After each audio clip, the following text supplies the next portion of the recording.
3 في مهمة رسمية. لا مش اللي جه في بالكو، 3 تانيين. تعال اقول لك ايه هما. تعال.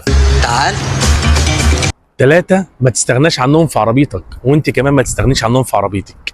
1 وصلة بطارية، ولازم تبقى واصلة محملة، واصلة غالية ما تسترخصوش فيها، عشان دي هتفرق معاك قوي لو بطارية عربيتك نامت، وخاصة لو عربيتك اوتوماتيك هتقوم لك عربيتك وتوديك لأقرب فني. 2 كومبريسور، ويفضل يكون 2 بيستم.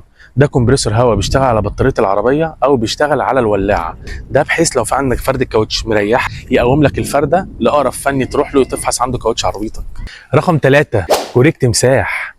وبالنسبه للعربيات الملاكي كفايه عليك قوي يبقى 1 طن، ده هيرفع لك عربيتك بسرعه جدا لو فرد الكاوتش مثلا مقطوعه او مخرومه وانت عايز تبدلها بالاستبن، هيكون سريع جدا معاك. وبالنسبه لاخواتنا البنات، ال3 حاجات دول في شنطه عربيتك اهم من الميك اب في شنطتك.